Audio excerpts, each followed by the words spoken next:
Hare Krishna.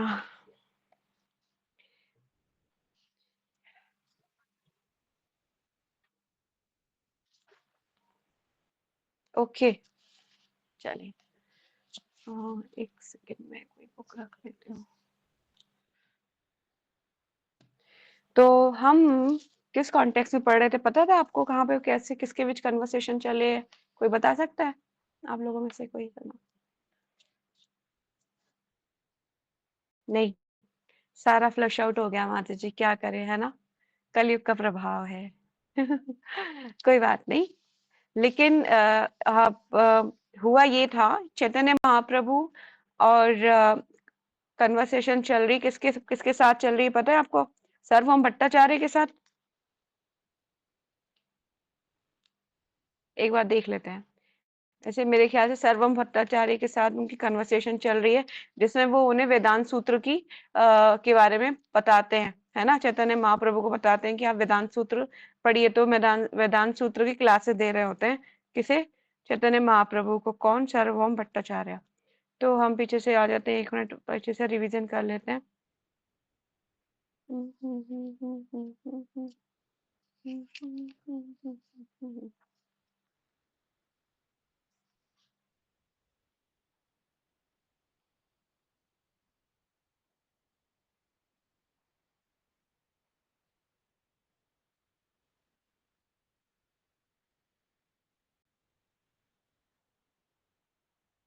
Yes, I am right. सर्वम भट्टाचार्य ही हैं जिनसे महाप्रभु वेदांत की शिक्षा ले रहे हैं। उन्हें मतलब वैसे तो महाप्रभु स्वयं में पूर्ण है, पर वो दिखा रहे हैं कि वो उन्हें कुछ नहीं, मतलब क्या होता है कभी कभी जो ज्ञानवान व्यक्ति होता है ना, वो अज्ञानी लोग कभी कभी ऐसा करते हैं कि अपने ज्ञान का प्रदर्शन करने का प्रयास करते हैं, आता कुछ नहीं होता, मतलब उन्हें लगता है कि आई नो एवरीथिंग, तो वो बोलते हैं। और कभी-कभी जो विद्वान व्यक्ति होते हैं वो शांति से सुन रहा होता है, हाँ बोलने दो, बोलने का मौका, ये अभी अपनी बात पूरी कर लेगा तब मैं बोलूंगा, है ना? तो इस तरह से अभी जो है सर्वभौम भट्टाचार्य उन्हें पूरा वेदांत की शिक्षा दे रहे हैं, बोले जा रहे हैं, बोले जा रहे हैं। तो फिर महाप्रभु कोई उत्तर नहीं, प्रतिक्रिया नहीं कर रहे, तो वो कह रहे हैं कुछ पूछते क्यों नहीं हो तुम इस बारे में? तो महाप्रभु फिर उन्हें बताते हैं कि वेदांत की आप जो जिस बारे में बता रहे हैं वो चीज ठीक नहीं है। तो वो वेदांत में और कई चीजों का वर्णन करते हैं, वेद हमें क्या पुराते हैं, पुराणों के बारे में बताते हैं। ठीक है, बहुत चीजें बताने के बाद आगे चलते हैं महाप्रभु और ये बताते हैं कि सृष्टि व्यास देव ने जो रचना की है, अ, वेदांत सूत्र कैसे निकाले, कैसे उन्होंने वेदांत सूत्र की रचना की है, कैसे आए हैं सब चीजें, और आप इसमें त्रुटि कैसे निकाल सकते हैं, मतलब बहुत चीजें वो बताई थी उन्होंने।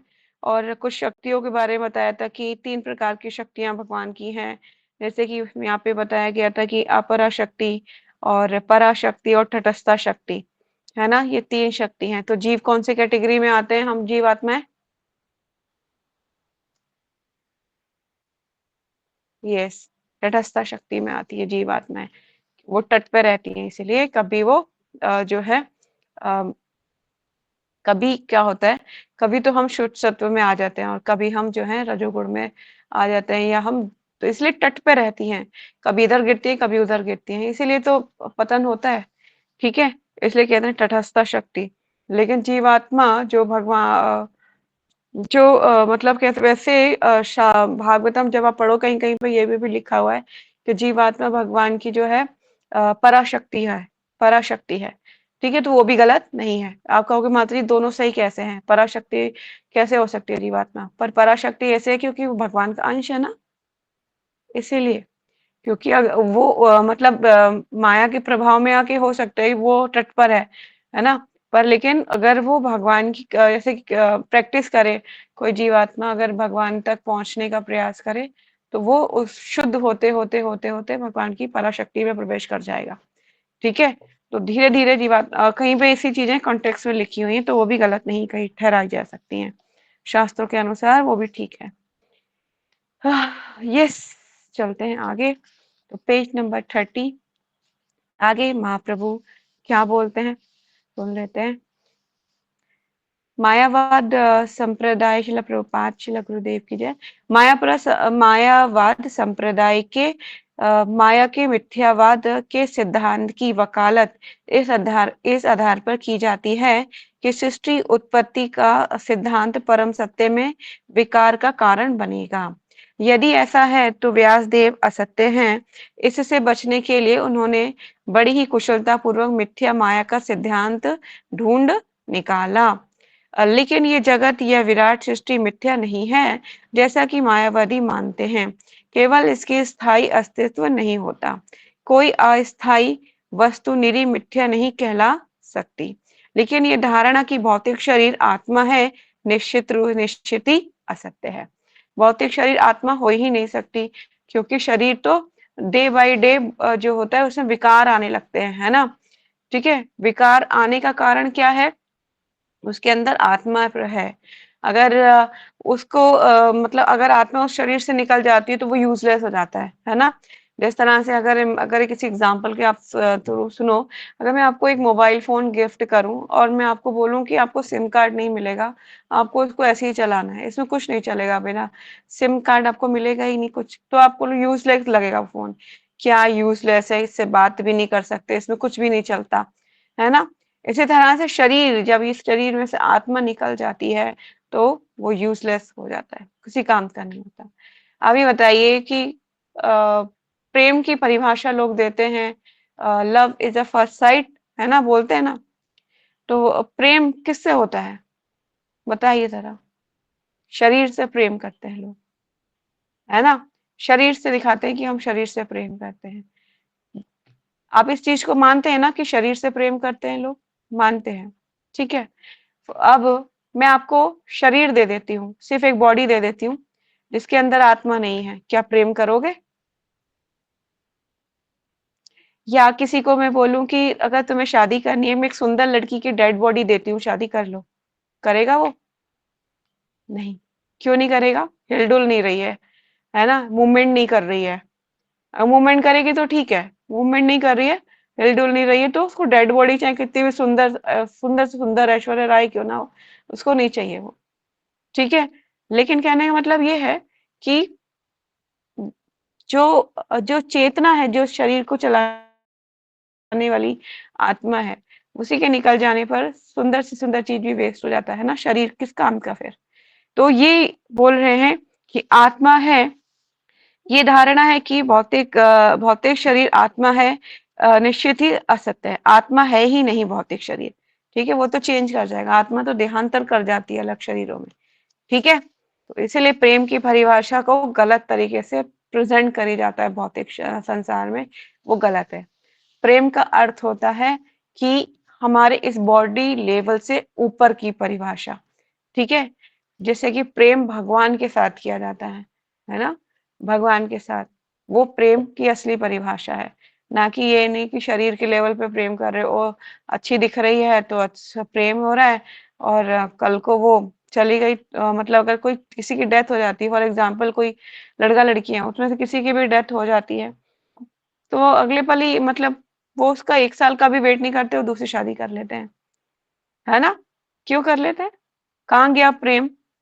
जिसके लिए जीने मरने की कसमें खाई थी, कहाँ गया प्रेम? सारा जल के राख हो गया, है ना, खत्म। इसलिए वो प्रेम जो है झूठा, इस संसार में झूठ ही झूठ है, सब जगह कोई प्रेम नहीं होता। असली प्रेम सिर्फ भगवान से हो सकता है, ठीक है। आगे चलते हैं। वेदों में प्रणव मतलब ओम, ओम के बारे में बताया जा रहा है। होता है ना ओमकार, ओम कि आप लोगों ने कभी ओम ओम की प्रैक्टिस की है? किसी ने ओम शब्द की ध्वनि की है? ओम शब्द की ध्वनि अत्यंत पवित्र होती है, ठीक है। कभी कीजिएगा, आपको रियलाइजेशन होगा। मैंने किया है ओम की प्रैक्टिस, बहुत ही आपको ट्रांसेंडेंटल फील होता है उसमें। ओम में प्रणव, ओम अथवा ओमकार मूल मंत्र है। ये दिव्य ध्वनि भगवान के स्वरूप के समान ही है। वेदों के सारे मंत्र इसी प्रणव ओमकार पर आधारित हैं। तत्वमसि जो वैदिक साहित्य का एक गौण शब्द है, अतः ये वेदों के मूल मंत्र नहीं हो सकता। श्रीपाद शंकराचार्य ने मूल शब्द ओमकार के बजाय गौण शब्द तत्वमसी पर अधिक बल दिया है। इस तरह महाप्रभु ने वेदांत सूत्र पर प्रवचन किया और मायावादी विचारधारा के सारे प्रचारों का खंडन किया। यद्यपि भट्टाचार्य ने अपने आप को तथा अपने मायावादी सिद्धांत को तर्क तथा व्याकरण के वाकजाल से बचाने का प्रयत्न किया, लेकिन महाप्रभु ने अपने जोरदार तर्कों से उन्हें परास्त कर दिया। उन्होंने साधिकार कहा कि हम सब भगवान से शाश्वत रूप से संबंधित हैं और हमारे संबंधों के आदान प्रदान के लिए भक्ति में सेवा ही हमारा शाश्वत कर्तव्य है। ऐसे आदान प्रदान का परिणाम प्रेम या भगवत प्रेम की है। भगवत प्राप्त हो जाने पर अन्य जीवों के प्रति प्रेम स्वतः ही उत्पन्न होता है, क्योंकि भगवान ऐसे समस्त जीवों के समाहार है। महाप्रभु ने कहा कि ईश्वर के साथ शाश्वत संबंध, उनके साथ संबंधों का आदान प्रदान तथा उनके लिए प्रेम की उपलब्धि की, इन तीनों बातों को छोड़कर वेदों में जो कुछ भी शिक्षा दी गई है वे व्यर्थ और मन गढ़ंत है। भगवान ने आगे कहा कि श्रीपाद शंकराचार्य द्वारा पढ़ाया गया मायावाद दर्शन वेदों की काल्पनिक व्याख्या है, लेकिन उन्होंने शंकराचार्य को इसकी शिक्षा देनी ही थी। क्योंकि उन्होंने ऐसा करने का भगवान का आदेश था। पद्म पुराण में कहा गया है, भगवान ने शिवजी को आदेश दिया कि वे मनुष्य जाति को उनसे श्री भगवान से पृष्ठभ्रष्ट करें। भगवान को अपने आप को इस तरह प्रसन्न करना था क्योंकि लोग अधिकाधिक संतान उत्पन्न करने के लिए प्रेरित हों। शिवजी ने देवी से कहा, कलयुग में मैं ही ब्राह्मण के वेश में मायावाद दर्शन का उपदेश करूंगा, जो प्रच्छन्न बौद्धवाद ही है। भगवान चैतन्य महाप्रभु के इन प्रवचनों को सुनकर भट्टाचार्य आश्चर्यचकित हुए और स्तंभ रह गए और उन्होंने मौन रहकर उनका स्वागत किया। तब महाप्रभु ने उन्हें आश्वासन दिया कि मैं इसमें आश्चर्य की कोई बात नहीं है। मैं कहता हूं कि भगवान की भक्ति में सेवा करना ही मानव जीवन का सर्वोच्च ध्येय है। तब उन्होंने भागवत का एक श्लोक उद्धृत किया और उन्हें आश्वस्त किया कि आत्मा तथा आत्म साक्षात्कार में लीन रहने वाले मुक्तात्मा भी भगवान हरि की भक्ति करते हैं, क्योंकि भगवान में इतने दिव्य गुण हैं कि वे मुक्त आत्मा का भी हृदय आकृष्ट करने वाले हैं। तब भट्टाचार्य ने भागवत के आत्माराम श्लोक 1.7.10 की व्याख्या सुननी चाहिए। महाप्रभु ने पहले भट्टाचार्य से कहा कि वे इसकी व्याख्या करें, बाद में वे इसकी व्याख्या करेंगे। तब भट्टाचार्य ने पांडित्यपूर्ण ढंग से, विशेष रूप से तर्क शास्त्र के संदर्भ में इस श्लोक की व्याख्या की। उन्होंने मुख्यतः तर्क के आधार पर इस श्लोक के 9 प्रकार की व्याख्या की, क्योंकि वे इस समय के तर्क शास्त्र के प्रख्यात विद्वान थे।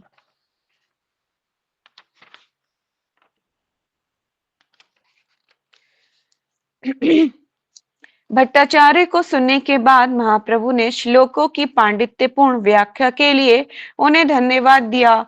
तब भट्टाचार्य के अनुरोध पर उन्होंने इस श्लोक की 64 विभिन्न प्रकार से व्याख्या की। उन्होंने 64 प्रकार से एक श्लोक की अलग अलग व्याख्या कर दी महाप्रभु ने। भगवान स्वयं है ना, तो इतने ज्यादा इंटेलिजेंट तो होना स्वाभाविक है, ठीक है। तो 64 विभिन्न प्रकार की व्याख्याएं की और इनमें उन्होंने भट्टाचार्य की 9 व्याख्याओं को छुआ तक नहीं। उन्होंने अलग ही मतलब 64 प्रकार की अलग ही व्याख्याएं कर दी और उन्होंने भट्टाचार्य की 9 व्याख्याओं को छुआ तक नहीं, उनमें से कुछ भी नहीं लिया। इस प्रकार महाप्रभु ने से आत्माराम श्लोकों की व्याख्या सुनकर भट्टाचार्य को विश्वास हो गया कि किसी मृत्य प्राणी के लिए ऐसी विद्वत्तापूर्ण व्याख्या कर पाना संभव नहीं है। मतलब किसी भी साधारण जो मनुष्य है, जो मृत्यु लोक का जो प्राणी है, उसके लिए ऐसी व्याख्या कर पाना संभव नहीं है। ये कौन है? अब से चलते हैं। इसके पूर्व श्री गोपीनाथ आचार्य ने उन्होंने महाप्रभु की दिव्यता के संबंध में विश्वास दिलाने का प्रयत्न किया था, लेकिन तब उन्होंने ये स्वीकार नहीं किया था। मतलब इससे पूर्व भट्टाचार्य को श्री गोपीनाथ आचार्य ने विश्वास दिलाने का प्रयास किया था कि वो स्वयं भगवान है, पर भट्टाचार्य ने इस पर विश्वास नहीं किया था, लेकिन तब उन्होंने ये स्वीकार नहीं किया था। परंतु महाप्रभु द्वारा वेदांत सूत्र के प्रतिपादन तथा आत्माराम श्लोकों की व्याख्याओं से भट्टाचार्य दंग थे। अतः वे सोचने लगे कि उन्होंने उन्होंने उन्हें साक्षात कृष्ण के रूप में ना पहचान कर उनके चरण कमलों के प्रति घोर अपराध किया है। तब उन्होंने उनसे अपने पूर्वकृत अपव्यवहारों के लिए पश्चाताप करते हुए आत्मसमर्पण कर दिया और महाप्रभु ने दया करके भट्टाचार्य को स्वीकार कर लिया और अपनी अहेतु की कृपा से महाप्रभु पहले अपने चतुर्भुज नारायण के रूप में, फिर हाथ में वंशी लिए दो भुजी कृष्ण के रूप में प्रकट हुए। उनको आशीर्वाद दिया। भगवान जो है अपने असली रूप में आ गए। पहले कैसे आ गए थे? वो पश्चाताप करने लगे। कौन? सर्वम भट्टाचार्य। जब पश्चाताप किया तो महाप्रभु ने क्या, उन्हें दया करी उन पर और भट्टाचार्य को स्वीकार कर लिया और उनके कृपा करके उन्होंने पहले कैसा रूप दिखाया? चतुर्भुज नारायण का रूप दिखाया उसके पहले। फिर उसके बाद भगवान ने अपना दो भुजी कृष्ण रूप में उन्हें दर्शन के प्रकट हुए। ठीक है, तो भगवान ही स्वयं नारायण है और भगवान ही स्वयं कृष्ण है, तो उसे तो कोई भी डिफ्रेंशिएट नहीं कर सकते। भट्टाचार्य तुरंत ही भगवान के चरण कमलों पर गिर पड़े और उन्हीं की कृपा से उनकी प्रशंसा में कई उपयुक्त श्लोकों की रचना की। उन्होंने भगवान की प्रशंसा में लगभग 100 श्लोकों की रचना की। तब भगवान ने उन्हें हृदय से लगाया और दिव्य आनंद के कारण भट्टाचार्य अपने भौतिक जीवन की सुधि बुद्धि खो बैठे। जिसको भगवान गले लगा लेंगे तो वो सुधि बुद्धि खोना तो सामान्य बात है। ठीक है, उसको तो ये सब होना ही है। अश्रु कंपन, ये मैं कुछ स्टेजेस बता रही हूँ आपको जब ये एक्सटेसी उत्पन्न होती है। ठीक है, ये कुछ स्टेजेस हैं जो हमें कभी कभी आ सकती है, भक्तों के अंदर देखी जाती हैं। क्या क्या स्टेजेस हैं ये? अश्रु हो सकते हैं, कंपन कांप सकता है, हृदय हृदय कंपन हो सकता है, स्वेदन, रोमांच, नृत्य, गायन, क्रंदन या समाधि। ये 8 लक्षण भट्टाचार्य के शरीर में प्रकट हो आए। ठीक है, तो ये 8 प्रकार के लक्षण होते हैं जो प्रकट होते हैं। कब? जब कभी कभी हम जो है हमें जो हमारे अंदर एक अष्ट सात्विक विकार कहते हैं ना, जिसको अष्ट सात्विक विकार, तो ये उत्पन्न होते हैं। तो ये हैं 8। क्या है ये? पहला अश्रु, दूसरा कंपन, तीसरा हृदय कंपन, चौथा स्वेदन और 5वां रोमांच, छठा नृत्य और 7वां गायन और 8वां क्रंदन तथा समाधि। ठीक है, तो ये 8 अष्ट सात्विक विकार हैं। हरे कृष्णा। तो इनको आप हाईलाइट कर सकते हैं। अष्ट सात्विक विकार मैं पूछ सकती हूँ कौन कौन से होते हैं। ठीक है, तो श्री गोपीनाथ आचार्य अत्यंत प्रसन्न हुए और भगवत कृपा से अपने साले को इस तरह अद्भुत ढंग से बतलाते हुए देखकर विस्मित हो गए।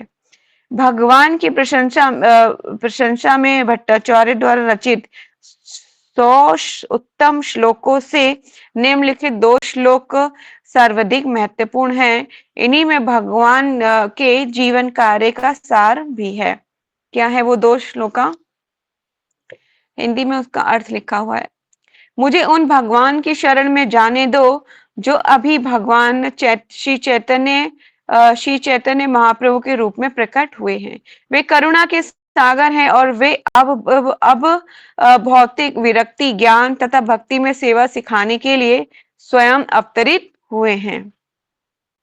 चूंकि भगवान की शुद्ध भक्ति कालांतर में विलीन हो चुकी है, अतः उनके सिद्धांतों को पुनः जीवित करने के लिए भगवान प्रकट हुए हैं। अतः मैं उनके चरण कमलों में प्रणाम करता हूँ। महाप्रभु ने मुक्ति शब्द की व्याख्या करते हुए विष्णु या भगवान के समतुल्य बतलाया। मुक्ति प्राप्त करने का अर्थ है भव बंधन से छुटकारा, और यही है भगवान की सेवा की प्राप्ति। तत्पश्चात महाप्रभु कुछ काल के लिए दक्षिण भारत की ओर चले गए, और जो जो उन्हें मार्ग में मिलते गए उन्हें वे कृष्ण भक्त बनाते गए। ऐसे भक्तों ने कई अन्यों को भी भक्ति संप्रदाय या भागवत धर्म में सम्मिलित कर लिया। इस तरह आगे चलते हैं। ये जो महाप्रभु के बारे में बताया जा रहा है कि महाप्रभु जहां जहां भी जाते थे सबको भक्त बनाते रहे। ठीक है, जैसे किसी एक को भक्त बनाया तो फिर उसने दूसरे को भक्त बनाया, इस तरह से चेन बनती गई। तो एक कहानी की तरफ हम आगे चल रहे हैं, देखते हैं क्या होता है इसमें। इस तरह वे गोदावरी के तट पर पहुंचे, जहां उनकी भेंट उड़ीसा के राजा महाराज रुद्र प्रताप के अधीन मद्रास के गवर्नर शीला रामानंद राय से हुई। अब ये बहुत ही सुंदर कन्वर्सेशन है। और रामानंद राय जो हैं चैतन्य लीला में जो है, वैसे आपको लगेगा कि ये कौन है, ये स्वयं ललिता सखी हैं।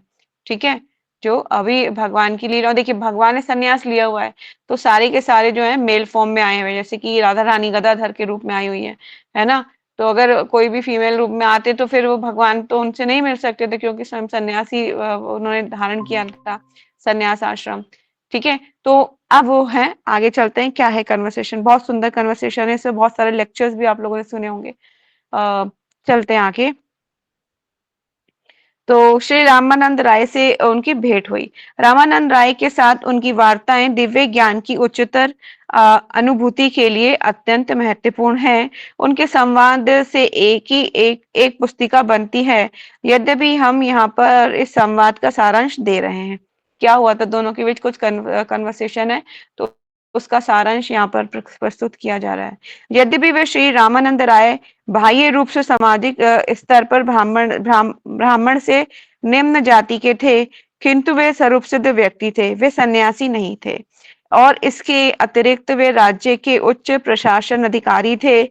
फिर भी श्री चैतन्य महाप्रभु ने उनमें उनमें दिव्य ज्ञान की उच्च कोटि की अनुभूति होने के कारण उन्हें मुक्त आत्मा के रूप में स्वीकार किया। इसी प्रकार महाप्रभु ने श्रीला हरिदास ठाकुर को एक निष्ठापूर्ण भक्त के रूप में स्वीकार किया, जो मुसलमान परिवार से संबंधित थे।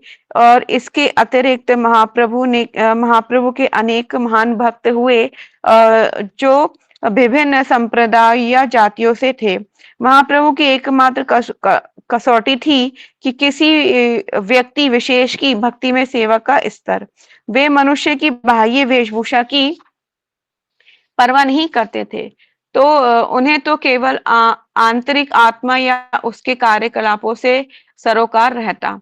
अतः भगवान के सारे धर्म प्रचार संबंधी कार्यकलापों को आध्यात्मिक स्तर पर समझना होगा। इसी तरह श्री चैतन्य महाप्रभु के संप्रदाय या भगवत धर्म संप्रदाय को संसारिक कार्यों, समाज विज्ञान, राजनीति, आर्थिक विकास या जीवन के अन्य किसी क्षेत्र से कुछ भी लेना देना नहीं है। श्रीमद् भागवतम विशुद्ध रूप से आत्मा की दिव्य प्रेरणा है। जब वे गोदावरी के तट पर श्री रामानंद राय से मिले तो महाप्रभु ने हिंदुओं द्वारा अपनाए जाने वाले वर्णाश्रम धर्म की चर्चा की। श्रीला रामानंद राय ने कहा कि वर्णाश्रम धर्म अर्थात 4 जातियां या 4 आश्रम के नियमों का पालन करने से हर व्यक्ति दिव्य की अनुभूति कर सकता है। लेकिन महाप्रभु के मत से वर्णाश्रम धर्म की प्रणाली ऊपरी और छिठोरी है, और सर्वोच्च आध्यात्मिक अनुभूति से इसका बहुत कम संबंध है। जीवन की परम सिद्धि भौतिक आसक्ति से विरक्त होना और तदनु अनुरूप भगवान की दिव्य प्रेमा भक्ति की अनुभूति करना है। जो जीव इस मार्ग पर आगे बढ़ता है उसे भगवान पहचान लेते हैं। अतः भक्ति में सेवा ही जीवन ज्ञान की अनुशीलन की पराकाष्ठा है। जब पूर्ण पुरुषोत्तम भगवान श्री कृष्ण समस्त पतितात्माओं के उद्धार के लिए प्रकट हुए थे, तब उन्होंने सारे जीवों के उद्धार के लिए निम्नलिखित उपदेश दिया था। जिन भगवान से सारे जीव उद्भूत हैं, उनकी पूजा उन्होंने उन्होंने अपने सभी कार्यों द्वारा करनी चाहिए, क्योंकि हम जो भी कुछ देख रहे हैं, वे उनकी ही शक्ति का विस्तार है। यही वास्तविक सिद्धि का मार्ग है। और भूतकाल तथा वर्तमान के समस्त प्रामाणिक आचार्यों द्वारा इसको मान्यता दी गई है। वर्णाश्रम प्रणाली बहुत कुछ नैतिक एवं आचार संबंधी नियमों पर आधारित है। इस प्रकार दिव्यता की अनुभूति बहुत कम हो पाती है। अतः श्री चैतन्य महाप्रभु ने इसे छिठोरी कहकर अस्वीकार कर दिया और रामानंद राय से कहा कि वे इस विषय में आगे कहे। तब श्री रामानंद राय ने सकाम कर्मों को भगवान को अर्पित करने का सुझाव रखा। इस प्रसंग में श्रीमद् भगवद गीता 9.27 में उपदेश है, तुम जो कुछ भी करो और जो कुछ भी खाओ तथा दान करो और जो भी तपस्या करो, वे केवल मुझे ही अर्पित करो। कर्म योगी द्वारा ये समर्पण बताता है कि भगवान वर्णाश्रम प्रणाली की निराकार धारणा की से एक सीढ़ी ऊपर है, लेकिन तो भी इस प्रकार जीव तथा भगवान का संबंध स्पष्ट नहीं हो पाता। अतः महाप्रभु ने इस प्रस्ताव को अमान्य कर दिया और रामानंद राय से आगे बोलने को कहा। तब रामानंद राय ने सुझाव दिया कि वर्णाश्रम धर्म का परित्याग करके भक्ति में सेवा स्वीकार करनी चाहिए। महाप्रभु के इस सुझाव का भी महाप्रभु ने इस सुझाव का भी अनुमोदन नहीं किया, क्योंकि मनुष्य को सहसा अपना पद नहीं छोड़ना चाहिए, क्योंकि इससे वांछित फल नहीं मिलेगा। राय ने आगे सुझाया कि भौतिक धारणा से मुक्त आध्यात्मिक अनुभूति की प्राप्ति जीव के लिए सर्वोच्च उपलब्धि है। महाप्रभु ने इस सुझाव को भी अस्वीकार कर दिया, क्योंकि ऐसी आध्यात्मिक अनुभूति के नाम पर अनेक धूर्त व्यक्तियों ने बहुत सा बखेड़ा खड़ा कर रखा है। अतः सहसा ऐसा कर पाना संभव नहीं है। तब राय ने कहा कि स्वरूप सिद्ध व्यक्तियों की निष्ठावान संगति तथा भगवान की लीलाओं के दिव्य संदेश का विनीत भाव से श्रवण करना श्रेष्ठ होगा। महाप्रभु ने इस सुझाव का स्वागत किया। यह सुझाव ब्रह्मा जी के पदचिन्हों के अनुसरण करते हुए रखा गया था, क्योंकि ब्रह्मा जी ने कहा है कि भगवान अजीत हैं, अर्थात वे जो ना तो किसी के द्वारा जीते जा सके और ना उन तक किसी की पहुंच हो सके, लेकिन ऐसा अजीत भी एक अत्यंत सरल तथा सुगम विधि से जीत बन सकता है। सरल विधि यह है कि मनुष्य को अपने आप को भगवान कहने की उद्यत प्रवृत्ति त्याग दे। मनुष्य को अत्यंत विनम्र तथा विनीत होना चाहिए और उस प्राणी को कान लगाकर सुनते हुए शांति पूर्वक रहना चाहिए, जो भगवत धर्म के संदेश तथा भगवान तथा उनके भक्तों को गौरवान्वित करने के विषय में स्वरूप सिद्ध व्यक्ति द्वारा कही जा रही हो। महापुरुष की महिमा का गान करना जीवों की सर्वाधिक प्रवृत्ति है, लेकिन उन्होंने भगवान की महिमा का गान करना नहीं सीखा है। भगवान के स्वरूप सिद्ध व्यक्ति की संगति में रहकर भगवान के गुणगान करने भगवान के गुणगान करने से जीवन की सिद्धि प्राप्त हो सकती है। स्वरूप सिद्ध भक्त वह है जो पूर्ण रूप से भगवान की शरण में चला गया है और जिसमें भौतिक संपन्नता के लिए कोई आसक्ति नहीं रहती। भौतिक संपन्नता तथा इंद्रिय भोग एवं उनकी उन्नति, ये सब मानव समाज की अज्ञानता के कार्यकलाप हैं। ऐसे समाज में शांति तथा मैत्री भाव असंभव है, जो ईश्वर तथा उनके भक्तों की संगति से दूर रहे। इसीलिए ये आवश्यक है कि मनुष्य निष्ठापूर्वक शुद्ध भक्तों की संगति की तलाश करे और जीवन में किसी भी अवस्था में उनसे धैर्य पूर्वक तथा विनीत भाव से सुने। ठीक है, तो भक्तों की संगति करना इज वेरी इंपॉर्टेंट। और सिर्फ संगति ही नहीं, उनके द्वारा बताए गए इंस्ट्रक्शन, रूल्स एंड रेगुलेशंस, उसको भी सुनना बहुत जरूरी है, क्योंकि जब तक आप सुनोगे नहीं क्या कहा जा रहा है, और कह लीजिए ना कैसे कि आपको मैं बोलूं कि जाओ आम आम खा के आओ, आप सोचो कि माता जी ने बोला है आम खा के आओ, पेड़ के पास जाओ और आप गोल गोल चक्कर मार के आ जाओ, और फिर मैं आपसे पूछूं आम का टेस्ट बताओ, तो आपको क्या होगा माता जी? मतलब आपको समझ में नहीं आएगा मैं बोलूं क्या, क्योंकि टेस्ट लिया ही नहीं है ना आम का। इसी तरह से वैष्णव के पास जब आप जा रहे हो तो उनसे विनीत भाव से सुनना चाहिए, उनके द्वारा दी गई शिक्षाओं को ग्रहण करना चाहिए, तब आप असली में मतलब आम का टेस्ट ले सकोगे, ठीक है? इसी तरह से वैष्णव की संगति जाके उनसे कुछ पूछिए। देखिए, हर एक वैष्णव के पास कुछ ना कुछ होता है, ठीक है? वो मतलब आपको कुछ ना कुछ बताएँगे। अगर आपको कोई चीज़ पता भी है, तब भी आप उनसे दोबारा पूछ सकते हैं, क्योंकि हो सकता है अलग-अलग बार अलग-अलग आंसर मिले आपको और अलग-अलग लर्निंग मिले, ठीक है? मेरी तो एक ही आदत थी कि मैं कभी भी जैसे कि कभी भी मैं किसी भी वैष्णव से मिलती हूँ, मुझे कोई ना कोई आंसर वैसे किसी भी चीज़ का पता भी होता है, तब भी मैं दोबारा आंसर पूछती हूँ, क्योंकि हो सकता है कि इस बार कुछ नई तरीके से बताया जा रहा हो या फिर उसको और डीप में समझने को मौका मिले, है ना? जैसे कि हिज होलीनेस गोपाल कृष्ण गोस्वामी महाराज से मुझे कई बार मिलने का मौका मिला। मैं बहुत फॉर्च्यूनेट थी इस बारे में। तो जब भी मैं उनसे मिलती थी, तो मैं उनसे पूछती थी, Maharaj can I ask one question Guru Maharaj? तो ही सेड कि यस यू कैन आस्क। तो मैं उनसे पूछती थी, Guru Maharaj please tell me what is the goal of human life, क्या है हमारी जीवन का उद्देश्य क्या है, हम क्यों आए हैं, what is the importance of dham, धाम को कैसे देखना चाहिए, कैसे धाम को हम रिवील कर कैसे धाम हमारे हृदय में रिवील होगा। और जब हम जाते हैं तो दिस इज ऐसा लगता है कि Vrindavan is not different to Delhi. ऐसा लगता है वहाँ दिल्ली में भी गंदगी है, वहाँ पे भी गंदगी है, यहाँ पे भी कुत्ता होता है, वहाँ पे भी कुत्ता होता है, यहाँ पे भी छिपकली होती है, वहाँ पे भी छिपकली होती है। तो मतलब उसमें डिफरेंस कैसे उसको फ़ील करें, है ना? तो महाराज ने बोला कि धाम आपके हृदय में जब तक रिवील नहीं होगा, तब तक आप जो है वैष्णव से सुनने को नहीं मिलेगा आपको, ठीक है?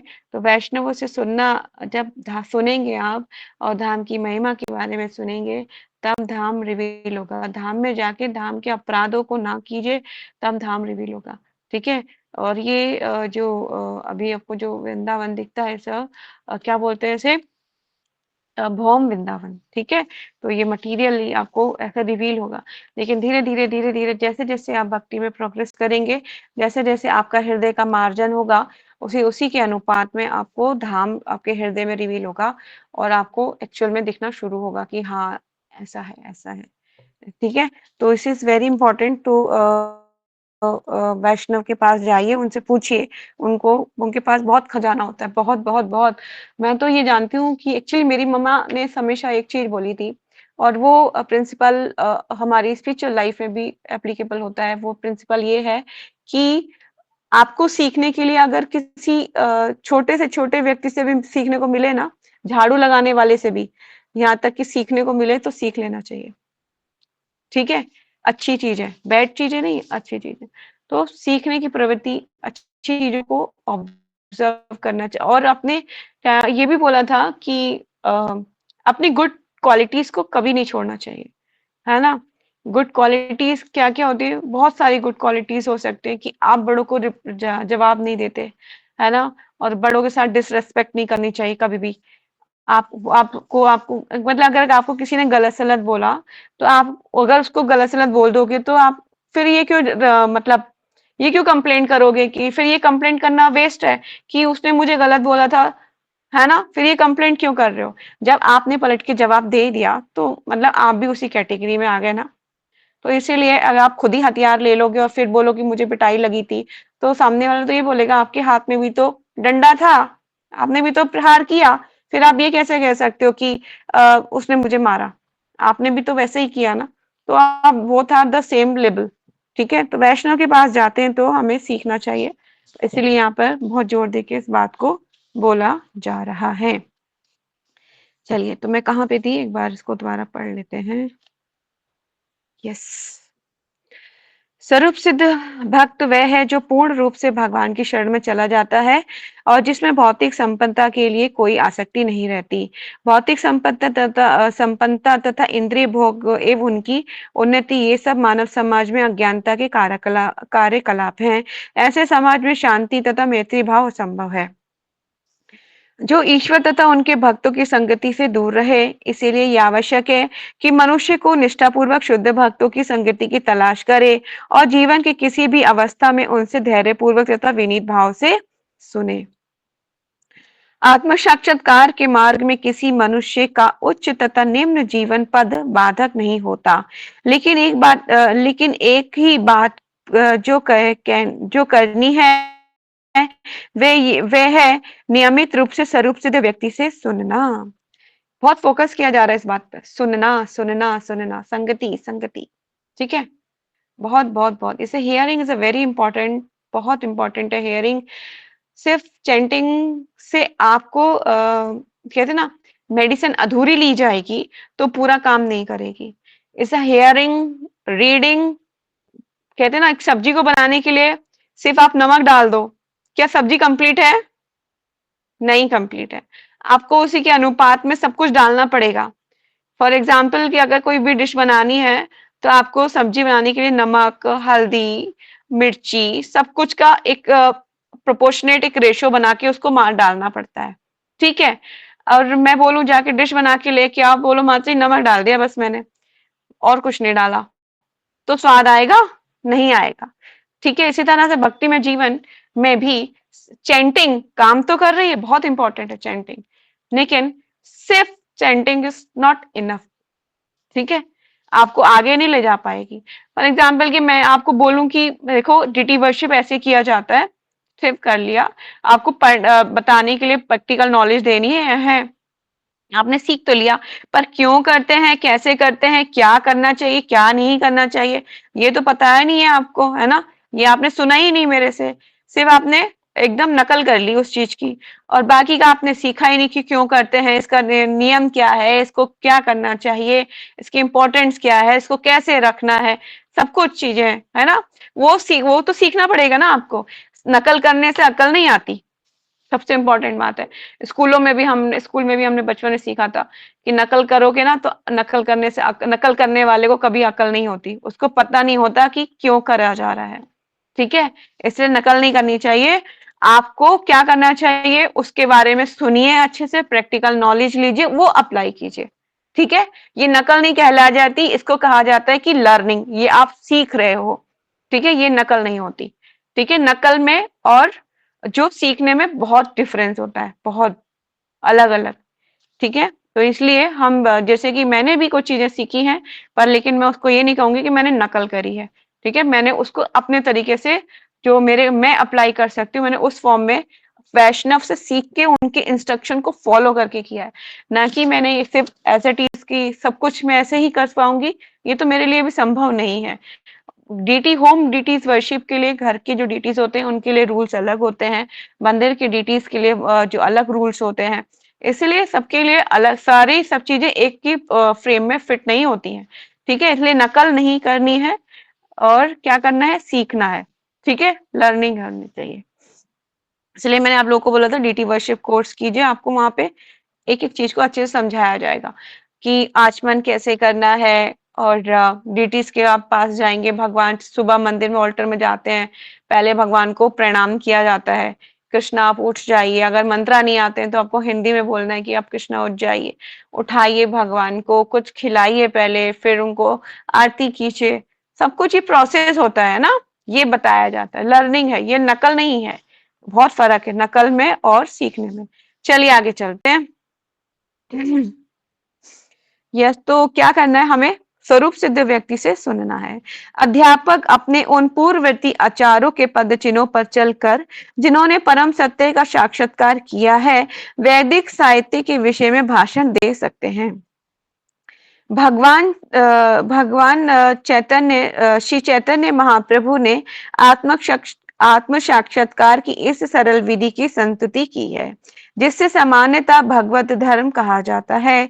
इस कार्य के लिए श्रीमद् भागवत पूर्ण पथ प्रदर्शक है, ठीक है। उपयुक्त विषयों के अतिरिक्त भी भगवान तथा श्री रामानंद राय के बीच अन्य उच्चतर आध्यात्मिक वार्ताएं हुई, लेकिन हम उनके विषय में जानबूझकर यहाँ कुछ नहीं कहेंगे, क्योंकि रामानंद राय के साथ हुई उन वार्ताओं को सुनने के लिए पहले स्वयं को आध्यात्मिक धरातल पर लाना होगा। इसीलिए जो है जो हमारा सीसी है, चैतन्य चरितामृत है, उसको क्या बोला जाता है, पोस्ट ग्रेजुएशन, है ना, मास्टर डिग्री, ठीक है। मास्टर, तो उसके लिए बोला जाता है कि वो मास्टर डिग्री उस लेवल का हाई लेवल है, ठीक है? इसलिए उसको समझने के लिए वैष्णव के अनुगत होना पड़ेगा, साथ में बैठना पड़ेगा आपको किसी के, ठीक है? जैसे कि कोई भी कहते हैं ना टफ सब्जेक्ट होता है तो उसके लिए क्या करते हैं, टीचर को बिठा के बैठना पड़ता है ना टीचर के साथ, तभी टीचर बताएगा देखो इसका मतलब ये है, यहाँ पर ये मतलब है। इसलिए हमें जो है अपने टीचर के साथ बैठकर उसको समझना पड़ेगा, तब तो ठीक है। अपने आप से उसके अंदर आप अपना ज्ञान नहीं तो अपनी खुद की फिलॉसफी ऐड करते रहोगे कि ऐसे नहीं तो ऐसे था, ठीक है? तो इट्स इम्पोर्टेंट। शुरू-शुरू में मैंने बताती हूँ, मैं आज से करीब 5-6 साल पहले की बात है। मैंने अपना भागवतम और एक बार सीसी मैंने स्टार्ट कर दिया था एक साथ, है ना? तो उसमें क्या हुआ था, मेरे को मेरी गॉड सिस्टर ने बोला कि माता जी दोनों को आप जो है जिस प्लेटफ़ॉर्म एक ही गाड़ी में तीनों दोनों बुक्स को सवार कर रहे हो, वो सही नहीं है।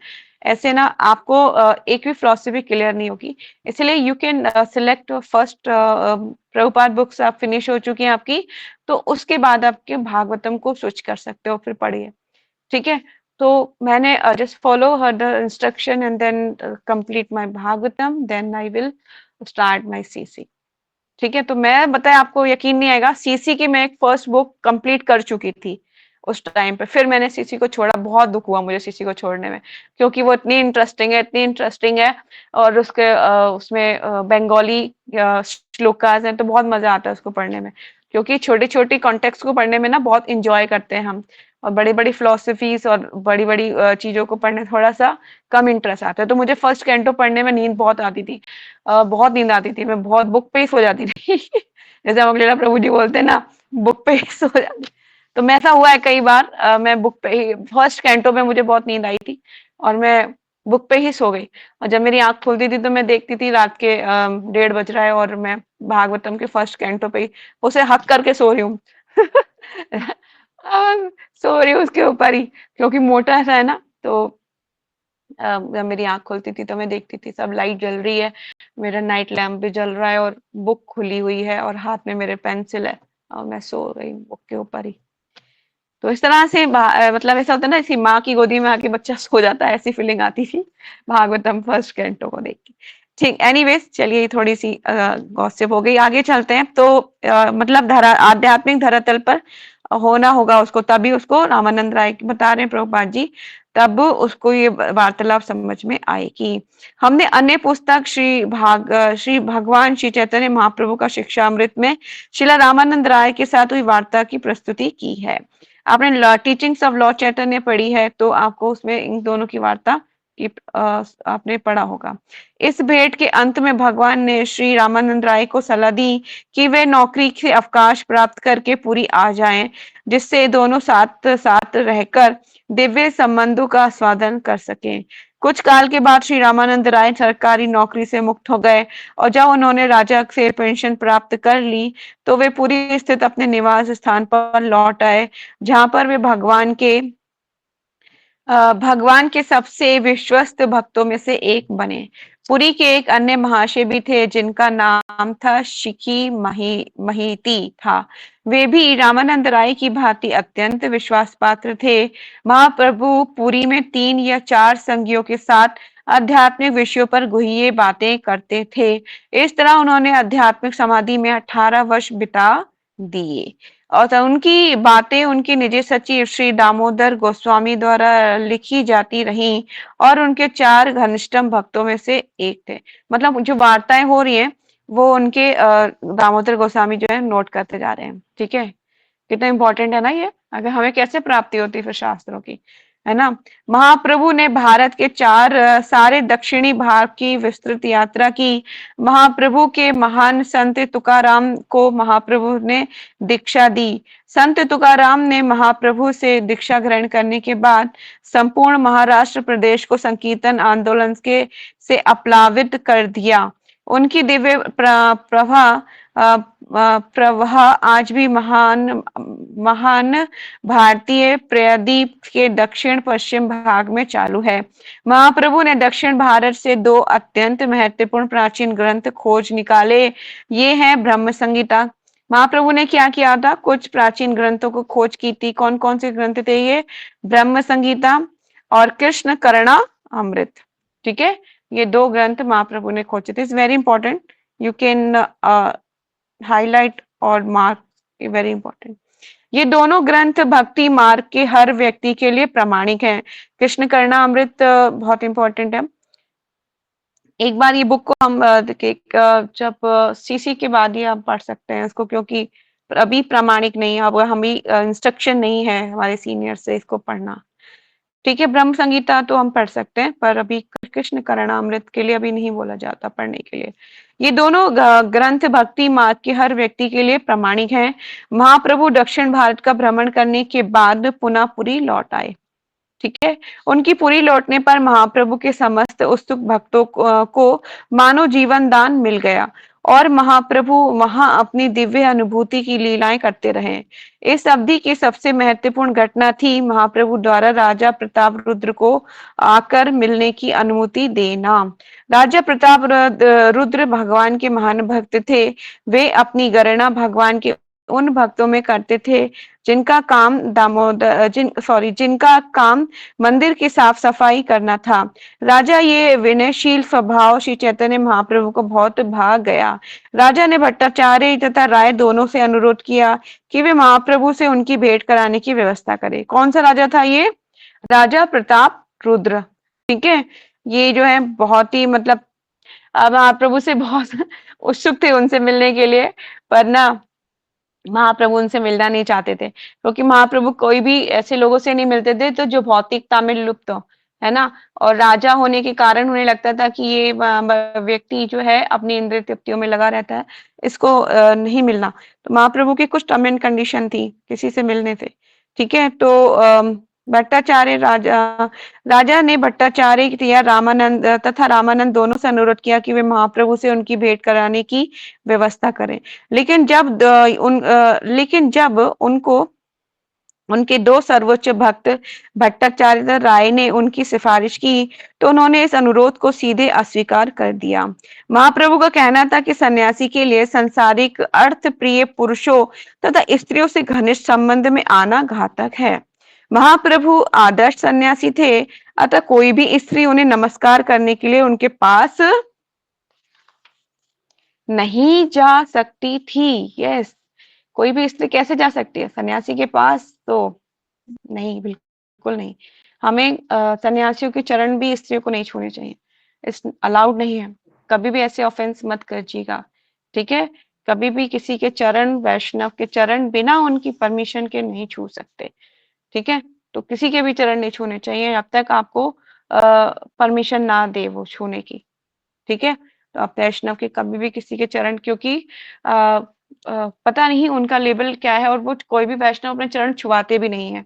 ठीक है, क्योंकि सारा सामने वाले का भक्ति का लेवल क्या है, कैसी कंडीशन है, वो सारा मैटर करता है। क्योंकि टच एक जब आपकी उनके फीट को टच करते हैं तो सारा उनका मतलब कहना ना, उनके कर्मास एक्सचेंज हो जाते हैं, दे जाते हैं सारे जो भी किया हुआ है उनका। एनीवेज, चलिए आगे चलते हैं। स्त्रियों को महाप्रभु के आसन से बहुत दूर स्थान दिया जाता था। आदर्श शिक्षक तथा आचार्य के रूप में वे सन्यासी के दैनिक कर्म के प्रति अत्यंत कठोर थे। देवी अवतार होने के अतिरिक्त महाप्रभु मनुष्य के रूप में आदर्श चरित्र वाले थे। अन्यों के प्रति भी उनका आचरण संदेह से परे होता था। आचार्य के रूप में वे अपने आचरण में व्रज से भी कठोर और गुलाब से भी मधुर थे। मतलब कि भक्ति में जीवन में स्ट्रिक्टनेस महाप्रभु सिखा रहे हैं कि भक्ति में जीवन जब आपने स्वीकार किया है तो ऐसा नहीं है कि आप जो है कभी आपको मन करा तो आपने कर लिया, कभी आपका मन नहीं है तो छोड़ दिया। ऐसा नहीं कर सकते।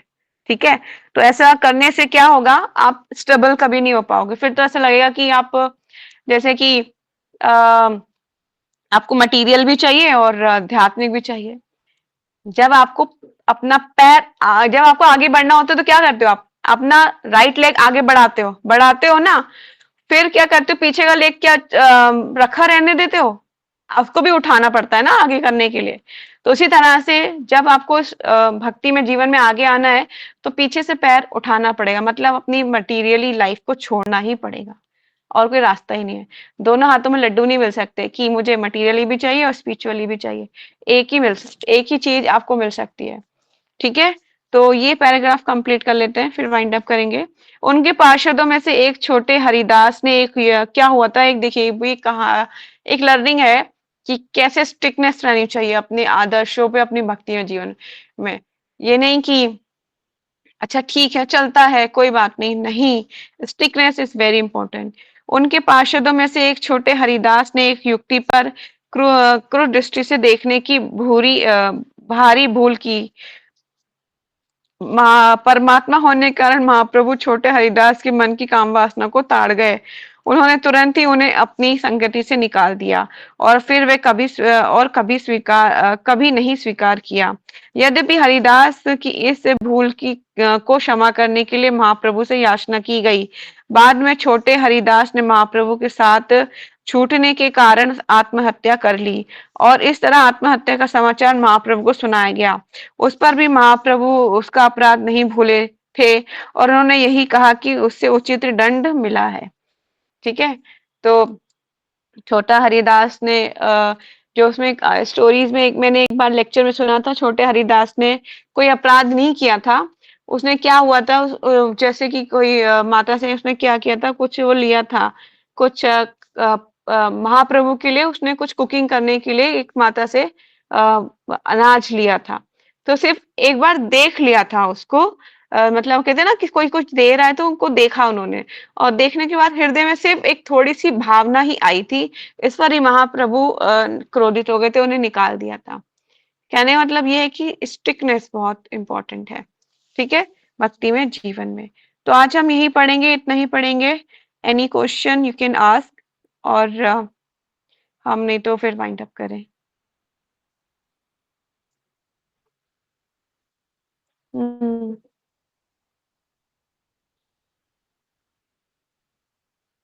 हम्म। हम्म। हम्म।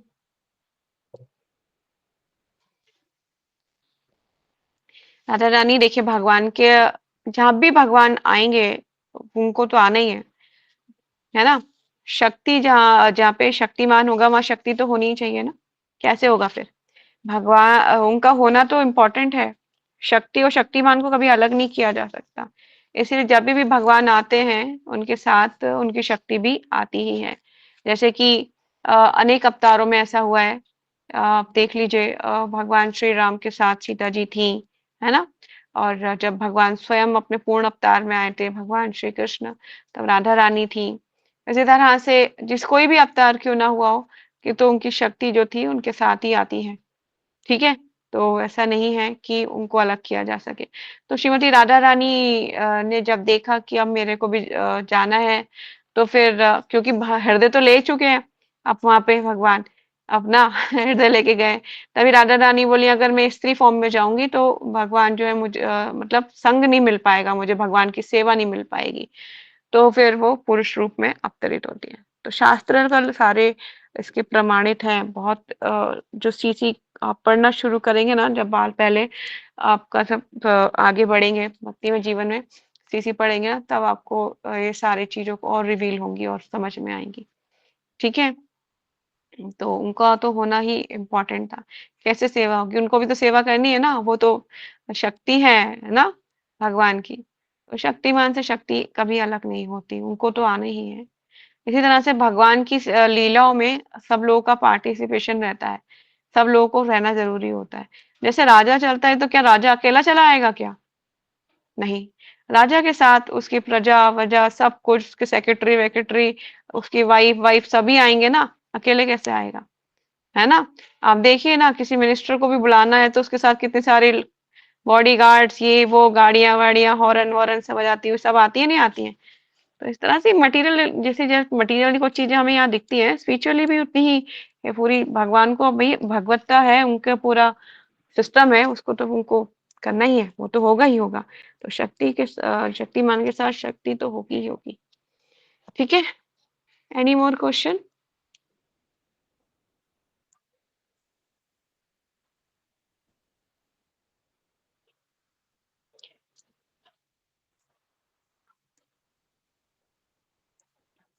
हुँ,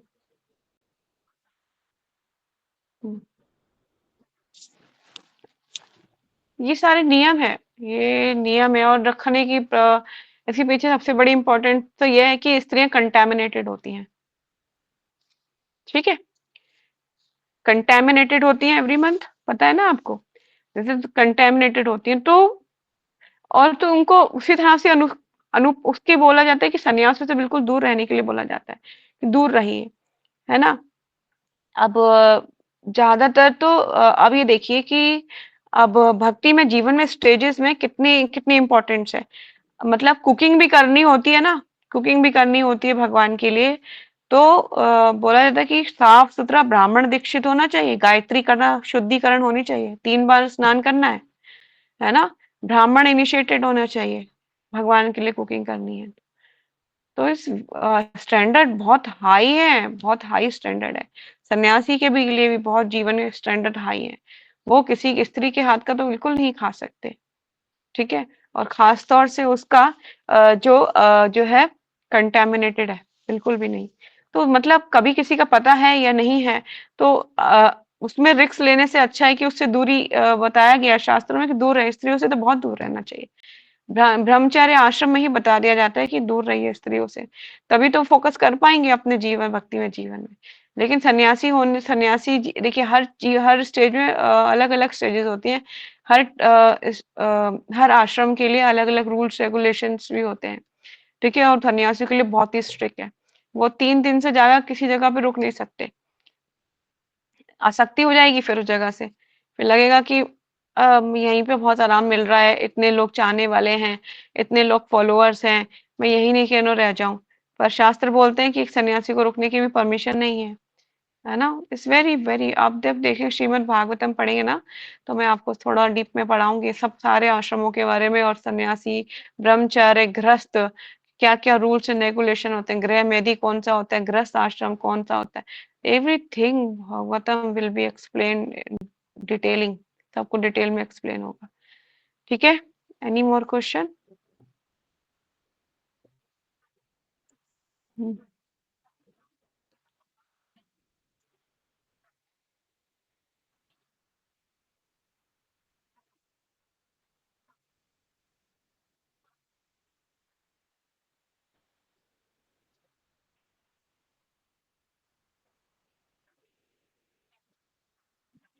हम्म।